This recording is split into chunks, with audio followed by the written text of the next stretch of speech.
정말 긴 장인데 마지막 시간 하겠습니다. 에스겔 16장 좀 길지만 60절부터 볼까요?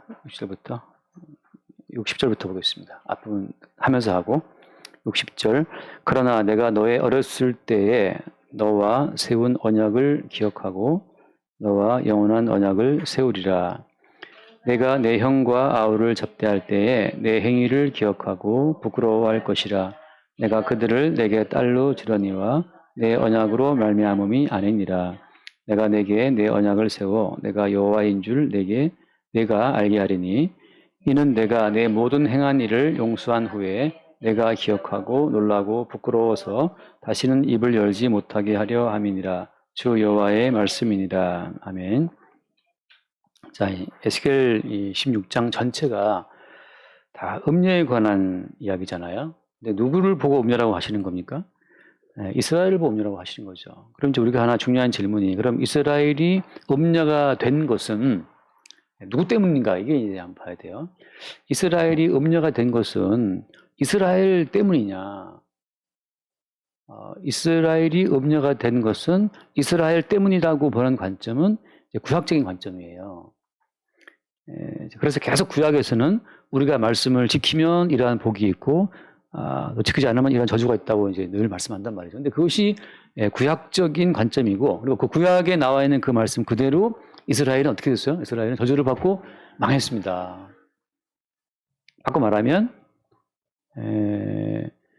언약이라고 하는 큰 틀 가운데에서 이스라엘은 음녀가 돼야 되는 거예요, 이게. 참, 이게 정말 그 선악과를 먹은 인간들은 받아들일 수 없고 수용할 수 없는 이야기지만, 언약 안에서 주의 백성은 음녀가 돼야 되는 겁니다. 여기서 중요한 것은 우리 의지로 억지로 나는 오늘부터 뭐 나의 장래 희망 음녀 그런 뜻이 아니고 우리의 본능은 당연히 음녀를 거부하죠. 조신하게 사임당처럼 말이죠. 요즘 시대에 뭐 귀부인 누가 있습니까? 아무튼 간에 우리는 이렇게 살고 싶지 누가 이렇게 막 살고 싶겠어요. 그런데 하나님께서는 그렇게 네가 중시하는 그런 아름다운 가치라고 하는 것이 하나님 보시기에는 이미 선악과를 먹은 인간들이 만들어낸 하나의 작품이라고 하는 거죠. 다 비워내야 되고 청소해야 되는 거예요. 저희 집 도배를 하는데 원래 있던 도배지가 있었는데 그걸 다 뜯어내더라고요. 이렇게 다 뜯어내고 그냥 쫙쫙 찢어내고 다 뜯어내고 나서 그러니까 다 뜯어내니까 뭐 집이면 난장판이죠. 옛날 도배 막 얼룩진 것들을 다 뜯어내니까 다 뜯어내고 이제 그 위에다가 새로 붙이는 거잖아요. 그것처럼 우리가 갖고 있었던 선악적 가치에 근거해서 우리가 품고 있는 의로운 길, 바른 길, 이것이 올바른 길이야, 이것이 개혁적인 길이야. 그런 모든 길을 주님이 다 뜯어내는 거예요. 제발 좀 닥쳐라 너희들은. 네가 말하는 모든 선은, 네가 말하는 모든 의로움은 하나님의 거룩에 이룰 수 없는 선악과를 먹고 만들어낸 부산물이기 때문에 그건 딱 청소해내고 버려야 될 거야. 근데 사실 모든 인간들이 선악과를 먹고 나온 그 선악적 지식 위에 모든 가치를 세우고 있단 말이죠. 심지어 교회까지 와서도 성경 말씀을 읽고 듣고 또 그 선악적 가치로 해석을 해서 또 선하게 살아야 된다라고 또 말씀을 갖다가 끄집 쓰는 거예요.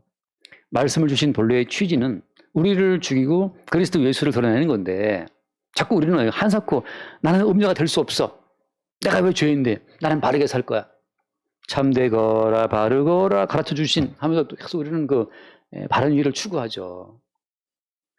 근데 성경에서는 찾지는 않겠지만 성경이 모든 것을 죄 아래 가두었다. 그러니까 신학적 관점으로 보게 되면 성경이 의도적으로 모든 인간을 죄 아래 가둔 거예요. 그러니까 우리가 주님 안에서 죄인됨을 안다는 것이 이게 참 놀라운 축복입니다. 그래서 많은 분들 선악과에 대한 지금도 그런 많은 의문들이 있더라고요. 선악과를 왜 심었냐 하나님께서. 그 선악과 먹을 때 하나님 뭐 했냐 말이지. 선악과 먹을 줄 몰랐다면 하나님이 무지하신 거니까 전지하신 게 아니고 선악과 먹는 걸 못 막았다면 그건 전능하신 게 아니지 않느냐 하고 또 이제 흔히 말하는 이제 개똥차를 이제 막 펼친단 말이죠. 근데 신학에 들어와 보니까 성경이 모든 걸 죄 아래 가두기 위해서 선악과를 심어두고 먹지 말라 하신 거예요. 먹지 말라. 먹지 말라는 율법이 주어져야 드디어 그걸 위반하게 되는 죄가 따라오기 때문에. 왜? 그것이 언약 구조 속에서 끌어들여서 주님의 언약으로 말미암아 새로운 피조물을 만들어내는 과정이기 때문에요.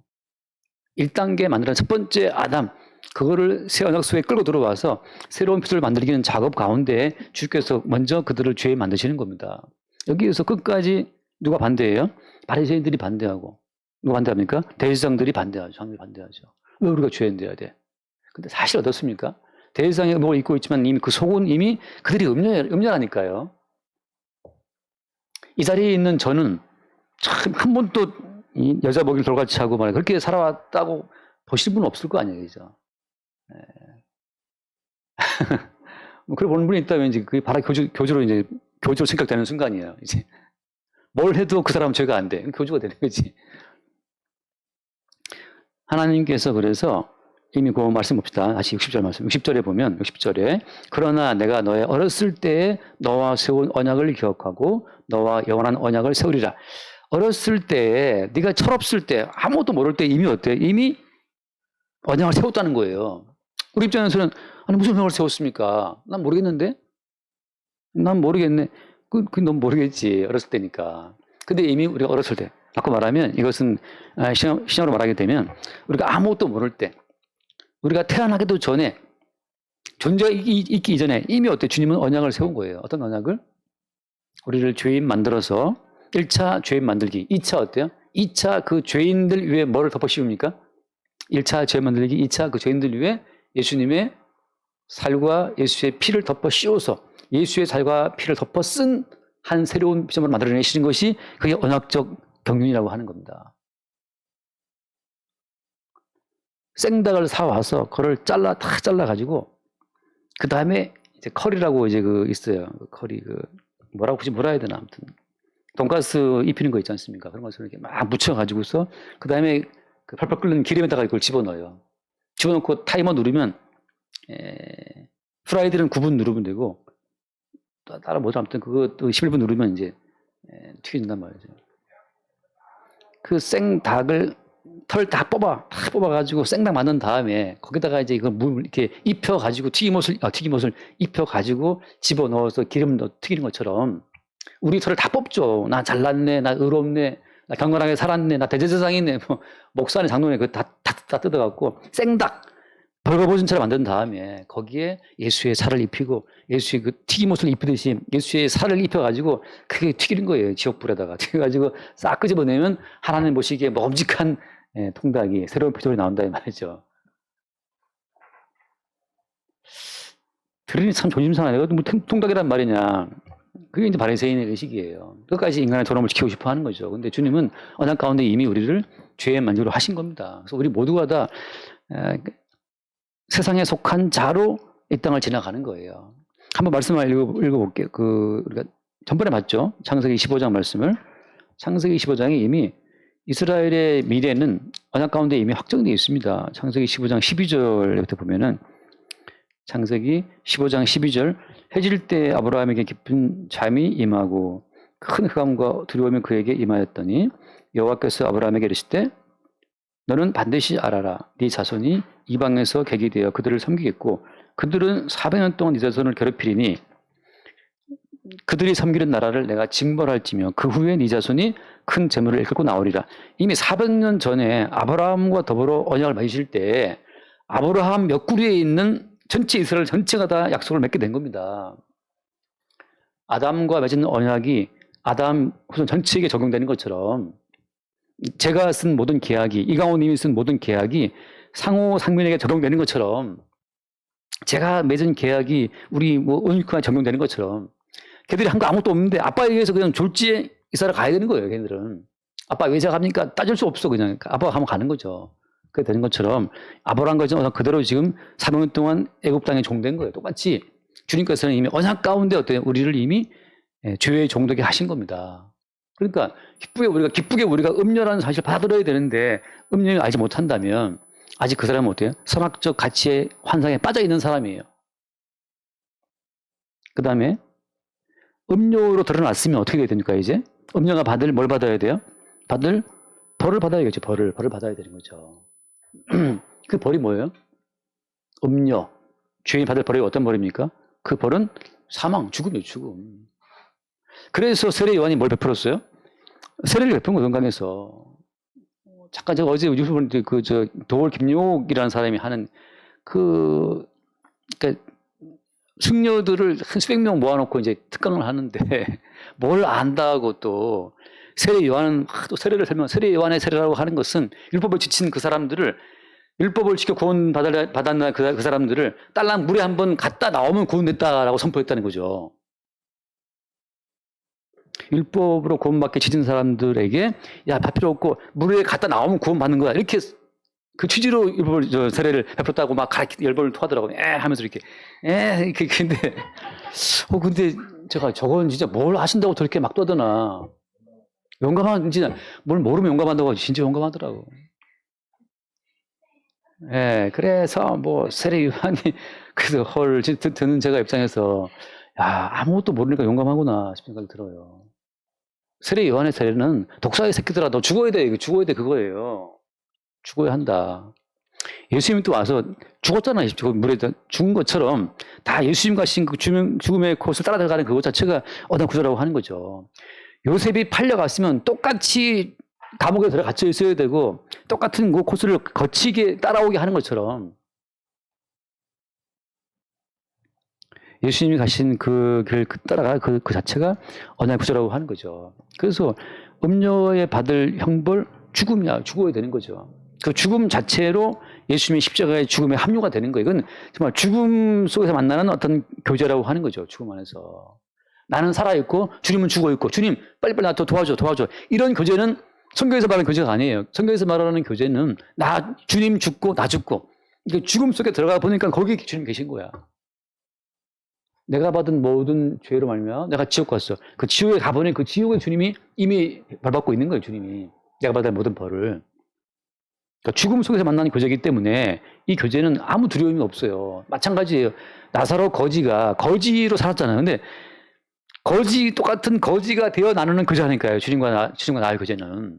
나사로 거지가 빌어먹고 있을 때, 노숙하고 있을 때, 그 노숙하고 있는 노숙 현장에서 주님이 찾아가서 나사로를 만나고 있는 겁니다. 내가 거지가 되어 노숙을 해보니 이미 거기에 누가 먼저 있어, 선배로? 주님이 와 계신 거예요. 노숙자로서의 만남이에요. 거기에 두려움이 있어, 없어? 두려움이 없죠, 그러니까. 이미 망한 자고, 이미 인생 끝난 자고, 실패한 자인데, 이미 거진데, 이미 지옥 갔는데, 거기에서 주께서 다시 거기에서 우리의 음료됨과 죄인됨을 통해서 십자가에 못 박혀 죽은 예수 그리스도의 그 모든 십자가의 취지가 우리 가운데 살아난다고 하는 겁니다. 그래서 이 똑같은 이야기 오늘 그 말씀 가운데에서 여기 없나? 어디 있죠? 거기 앞부분은 앞에 봅시다. 거기 수행자매 54절 말씀 50 몇 절인가? 53절부터 볼까요? 53절. 내가 그들의 사로잡힘과 소돔과 그의 딸들의 사로잡힘과 사마리아와 그 딸들의 사로잡힘과 그들 중에 너의 사로잡힌 자의 사로잡힘을 풀어주어. 자, 이스라엘 예루살렘 주변에 소돔, 사마리아 다 지금 붙잡혀 있는 거예요. 어디에? 다 저기 잡혀 있는 겁니다. 54절. 네가 네 수욕을 담당하고 네가 행한 모든 일을 말미암아 부끄럽게 하리니 이는 내가 그들에게 위로가 됨이라. 이 무슨 말인가 하면은 이스라엘의 멸망이 수없이 많은 이방인들에게 위로가 돼요. 자, 다시 말합니다. 율법을 지켜서 의롭게 되고자 하던 그 민족이 망했어요. 어떻게? 율법 때문에 망했어요. 율법 때문에.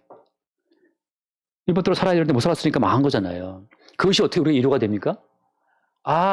율법대로 살한 저것으로 구원받지 못하는구나를 우리에게 알게 하는 거예요. 이건 놀라운 위로인 거예요. 우리는 그들이 갔던 길을 따라갈 필요가 있어요, 없어요? 없는 거죠. 한 말씀 하나 볼게요. 마태복음 19장.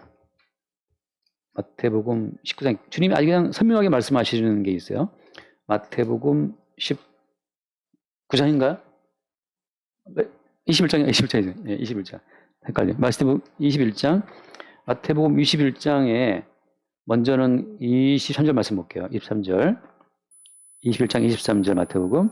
예수께서 성전에 들어가 가르치실 때 대제사장들과 백성의 장로들이 나와 이르되. 자, 누가 나왔습니까? 누구한테?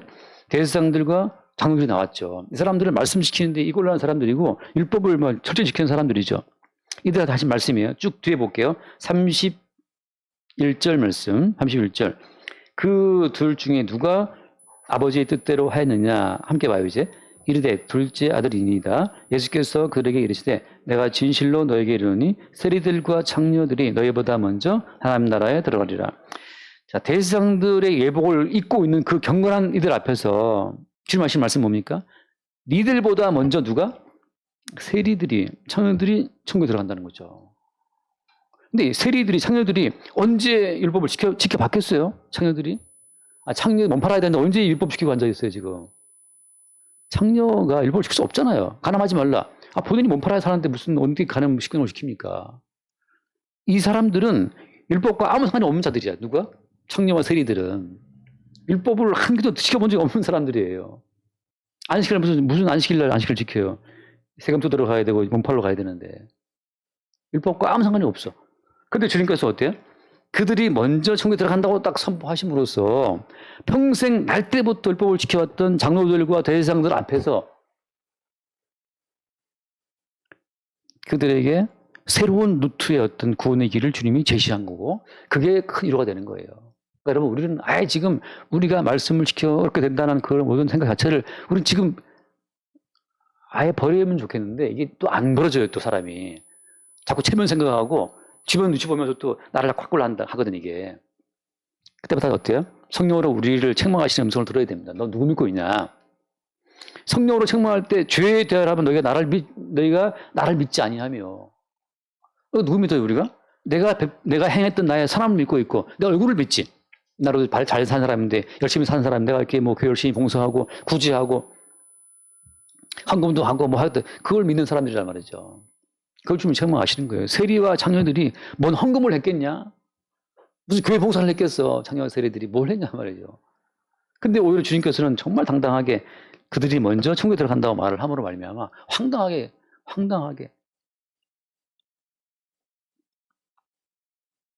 자, 언약 안에서는 그래서 기필코 자칭 경건한 사람들을 음녀가 되게 만들어서 여기 말씀처럼 세리들과 창녀들이 가잖아요. 천국에 가잖아요. 먼저. 내가 곧 주님 보시기에 내가 세리네, 내가 창녀. 세리는 돈만 하는 사람, 돈 때문에 맨날 돈 하는 사람들이죠. 돈. 앉으면 무슨 계약이 몇 건 하고 몇 건 될 거고 뭐 추석 때까지 뭐가 돼 있고 뭐 이제 세입사람처럼 말하지. 세리 최세리 세임을 알면 좋은데 또 아닌 척하는 게 이제 문제예요. 예. 세리들과 창녀들이 들어간다. 그러니까 우리가 세리니까 당연히 망해야지. 또 망한다면 또 안 좋아요 또. 근데 우리는 원래 매일 망하고 매일 새로 살아나는 거예요. 주님의 은혜로. 그러니까 가끔 제가 다른 교회에 뭐 이렇게 들어볼 때가 있어요. 근데 막 화려하게 지식들이 나올 때가 많이 있는데 화려한 지식을 받으면 또 지식을 다 소유해서 자기를 잘하려 또 키워나가요. 나 이것도 아는 사람이라고 하는 그 지식에 또 머리가 커지는 거지. 주님 보시기에는 그들 앞에서 선언하신 것이 거예요. 성경을 쥐뿔이 알았겠냐 창녀가 바빠갖고 언제 성경을 뭐 알긴 하겠어요. 삼위일체를 어떻게 알아? 세리들이 지금 돈 뜯으러 가야 되는데. 근데 주님께서는 아무것도 모르는 그들한테 천국을 약속했어요. 이게 뭐 어떻게 된 겁니까? 뭔 좋아요 이게. 주님께서 말씀하신 것처럼 주님이 새로운 길이에요. 새로운 길. 여러분 길이 없어요. 제가 짤막한 짤방을 보는데 깡패 조직에 있었던 그 남자가 한 여자 다방 레지를 사랑해가지고 이제 하는 그 이야기인데 이제 남자가 이렇게 길치야. 길을 다 잊어버려 남자가. 깡패인데 잘 싸우는데 다방 레지가 오토바이 타고 가다 많이 태워줬어요. 이제 길을 찾아줬어요. 친해진 것 같아요. 근데 이 깡패가 이제 워낙 실력이 좋으니까 안기부에서 특채해갖고 이제 안기부 요원으로 들어갔어요. 양복 탁 입고 가는 거죠. 여자 만나러 갔어요. 여자 만나러 갔는데 여자가 어떻게 왔냐. 길 이렇게 헤맨 줄 알았다. 남자 했던 말이 참 저한테는 명대사였는데 지금도 못 찾는다. 길은 어딘지 모르겠다. 다만 나는 당신 찾으러 왔다. 이렇게 말하죠. 성도는 길이 어딘가 찾는 사람들이 아니고 그냥 길이신 예수를 찾아온 사람들이에요. 예수만 따라가면 그게 길이야. 길이 어디 있는가, 진리 어딘가 헤맬 거 없어요. 십자가 못 박히신 예수 그리스도가 그분이 길이고 진리고 생명이라. 그러니까 어디 가든 안방에 있든 건너방에 있든 바깥에 있든 가게에 매장에 있든 간에 십자가에 죽임당하신 예수가 있는 그곳이 곧 우리가 가야 될 길이라고. 다른 길이 있는 게 아니라 내가 막 걸어가야 될 길이 있는 것이 아니고 그 어디나 하늘나라 어디가? 주 예수 계신 곳이 주 예수 계신 곳이 그 하늘나라죠. 따로 내가 주체가 되어서 내가 막 찾고 저리 내가 가야겠다. 그런 길이 없다니까요. 그냥 안방에서 조용히 살다가 때 되면 죽으면 되고, 때 되면 뭐 매장에서 일하다가 죽어도 좋을 수도 있는 거고, 그냥 우리는 어디 헤맬 데가 없어요. 그냥 어디에나 주님이 살게 하신 자리에 살면 되는 거죠. 거기서 우리 항상 뭘 기억하는 거야? 내가 바로 셀이고 내가 바로 창이구나. 창녀구나. 그 사실을 우리 가운데 확인을 시키면서 작동하고 있는 언약의 활동. 그러니까 언약의 활동은 기회 우리를 죄 만들고 기회 우리를 창녀 만드는 언약의 활동 속에 우리가 있으면 되는 거죠. 그래서 날마다 저는 인상이 들어요. 전직 그 창녀가 대통령 부인된 나라 있지 않습니까? 그 영화에서 에비탄가 뭐 아비탄가 있죠.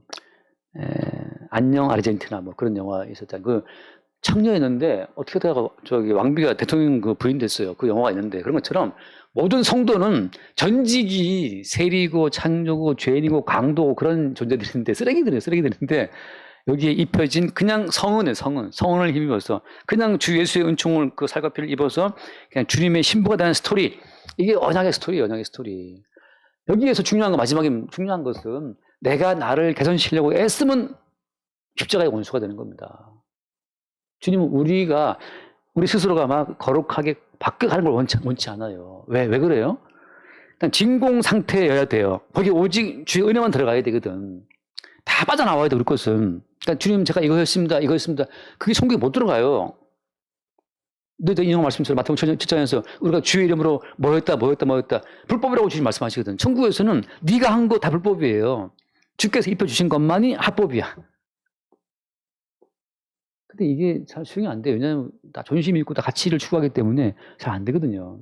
그래서 사도 바울이 하잖아요. 빌립보 3장에서 모든 유익한 걸 다 내가 버린다. 어떻게? 배설물처럼. 우리가 대장내신 검사하기 전에 약 먹고 싹 비워내는 것처럼 주는 매일 우리 비워내게 해요. 그 속에 주의 은혜만 담겨야 되기 때문에. 순대 속에 내장 들어있으면 됩니까? 안 됩니까? 순대 속에 그 내장 속에 동물의 그 있으면 안 되잖아요. 그걸 싹 씻고 그걸 다 빨아가지고 비운 그 다음에 이제 뭐 파송송 썰어갖고 넣고 해서 순대 채우듯이 아무튼 우리 안에는 매일 주님이 이걸 비워내요. 내 것, 나의 선함, 나의 착함, 나의 의로움. 제가 한국교회 개혁한다고 외치지 않는 이유는 뭐 때문이냐면 한국교회 걱정을 네가 하고 앉아있어. 너나 잘해. 제 입장은 그거예요. 저도 뭐 한국교회 참 염려 많이 하더라고요. 근데 한국교회의 걱정은 부드러움에 주님이 하시니까 너나 잘하면 되지 뭐 나대냐 말이죠. 우리도 비록 교회는 작지만 한국교회 염려할 필요는 없어요. 그럼 해화동 염려할 필요 없어요. 해화동 교회도 주님 알아서 하시는 거니까. 매일 속에 우리 마음 속에 다 주님이 비워내고 우리의 의를 비워내고 이래 되는데 하는 그 계획 다 비워내고 오늘 또 살려주시는 주의 은총으로 산다고 하는 거. 오늘 또 주와 함께 죽고 주님이 또 먹이시는구나. 그럼 사는 거죠. 길양식 공급하던 요새 하듯이 그냥 오늘도 주의 은혜로 살아가는 겁니다. 그렇게 해서 살아가요. 그래서 끝에 오늘 돌아가서 읽고 마치겠습니다. 에스겔 16장 마지막 63절 참 길지만 17장 62절 내가 내게 내 언약을 세워 내가 여호와인 줄 내가 알게 하리니 63절 이는 내가 네 모든 행한 일을 용서한 후에 네가 기억하고 놀라고 부끄러워서 다시는 입을 열지 못하게 하려 함이니라. 놀라고 부끄러워서 다시 입을 못 열게 할 말이 없도록 어떤 점에서 우리 개인적인 의로는 할 말이 없어요. 왜? 네 모든 행한 일을 용서하겠다. 우리가 행한 일은 다 용서의 대상입니다. 다시 우리가 행한 모든 일은 용서의 대상이지 주님 나라에 드릴 것이 아무것도 없어요. 나 행한 것 죄뿐이니 주 예수께 비옵기는 하잖아요. 나 행한 것은 죄밖에 없어요. 근데 왠지 내가 뭔가 했어. 한 거는 베드로와 요한 한 것처럼 본인이 알아요. 이거는 내가 한 것이 아니고 주님이 했다는 사실을. 그 주변에서 막 집사님 했다 하더라도 본인이 왜 내 경건과 내 권능이 아니고 이건 주님이 이름이 했다는 것을 본인이 그거를 어떻게 부정할 수가 없어요. 근데 본인이 한 건 어때요? 겸양을 떨지 은혜라고 이렇게 해주면 어때요? 속으로 참 다 알아주는구나 하고 또 흐뭇한단 말이죠. 속으로 안 알아주면 얼마나 서운하겠어요 또. 그러니까 우리가 행하는 모든 일은 다 용서의 대상이라고 또 주님 주신 건강으로 주님 주신 어떤 힘으로 해놓고 또 내 의를 챙긴다 이 말이지. 내가 머리카락 하나 네가 건강하게 할 수 있냐 말이죠. 잠깐 얘기했지만 여기 치과 의사 선생님, 김건수 치과 선생님 맨날 그 마라톤 뛰고 건강 체크하고 말이죠. 인스타그램 올라오면 맨날 소고기 먹고 막 올라와요 이게. 맨날 막 뛰고. 근데 어저께 인스타 보니까 뇌수술 받아갖고 병원에 누워있는 전 본인이 찍어 올렸더라고. 여기 뇌출혈이 생겨가지고서 뇌출혈 때문에 수술 급하게 해서 뇌출혈 받았다고 이제 올라왔어요. 그렇게 먹고 뛰고 달리고 해도 뇌출혈 하나 벌어지니까 사람 그냥 튼튼한 허벅지 가지고 병원에 들어 누워 있는 거지. 매일 달렸던 거 튼튼한 허벅지 안고 그냥 병원에 누워 있는 거예요. 그게 뭔 도움 되겠습니까? 오늘 또 창기와 세리와 죄에서 죽어마땅한 자를 살게 하시는 건 주의 은혜인데 그 은혜로 달아놓고 나서 꼭 생색을 지가내니까 우리가 하는 모든 일들은 다 참 용서받아야 될 일이고 너무나 놀라고 부끄러워서 입을 열지 못한다. 할 말이 없어요. 우리는 할 말 없는 죄인으로 구원받아서 천국에서 영원히 그의 은혜를 찬송할 뿐이에요. 그게 천국입니다. 오늘도 살고 있는 것은 살리시는 어떤 은혜라는 사실을 고백하고 은혜만 찬송할 뿐이죠. 그게 언약 속에 들어와 있는 백성들의 어떤 모습이라고 하는 거예요. 창기가 구원됐다. 창기가 왕비가 되었다. 할 말이 뭐 있습니까? 그냥 여보 감사해. 그밖에 없지. 지금 오천억 부자라는 김승호 회장이라는 사람이 유튜브에 같이 올라오는데 그 사람이 참 자기 부부는 분업화되어 있대요. 자기는 매일 벌고 와이프는 매일 쓴다는 거예요, 돈을. 매일 뉴욕 가고 뭐 파리 가면 돈을 쓴대요, 그 와이프가. 근데 하나 참 그 남편이 너무 흐뭇한 일은 이 와이프가 뉴욕 놀러 가서 호텔에서 밤늦게 문자가 오는데요. 여보, 내가 뭐라고 이렇게 당신 때문에 이렇게 호강한다고 막 이렇게 장문의 문자가 오는데 그러면 그 남자가 너무 기쁘고 그냥 아무 생각도 안 나는데 너무 좋대요. 그 자체가. 나는 벌고 $10,000을 매일 쓰고 돌아다니는데도 좋대요. 성도는 뭐냐 이거예요. 성도는 주님이 다 준비해 놓으신 거 그냥 입는 거지. 창녀고 강도고 세리인데 그냥 주의 은혜로 천국을 누리고 있는 거예요. 단지 우리가 할 건 뭡니까? 주님 감사합니다. 주님 땡큐. 주님 감사. 당신 덕분에 내가 산다. 그 말밖에 없는 거지. 그 말 한마디는 주님은 너무 끝나요. 흐뭇해요. 모든 수고 다 잊어버린다는 거. 근데 꼭 한 5천억 부자 앞에서 본인이 나가서 한 달 열심히 벌었어. 알바해서 한 100만 원 벌고 나 벌었다고 생생 낼 수 있습니까? 5천억 부자 앞에서. 꺼서 100만 원 가지고 이렇게 나올 수 있겠죠. 아무것도 아니에요. 우리는 오직 주의 은혜를 살아가고 있습니다. 언약 속에서 매일 우리를 죄인 만드시고 그의 은혜를 입히시는 언약적 활동을 볼 수 있기를 바랍니다. 기도하겠습니다. 하나님 아버지 기어이 우리를 언약의 작용으로 죄인 만드시고 그 죄인들 위해 오직 용서의 피를 입히시는 주님의 큰 경륜을 늘 새롭게 발견합니다. 지금 살아있는 이 모든 것이 살고자 하는 우리의 생존 의지와 노력 때문이 아니라 우리를 살리시는 주의 생명의 은총인 것을 늘 새롭게 보게 하시고 다만 주의 은혜의 감사와 찬송으로 우리의 날들을 맞이할 수 있도록 보낼 수 있도록 축복하여 주옵소서. 우리 주 예수님을 기도드립니다. 아멘.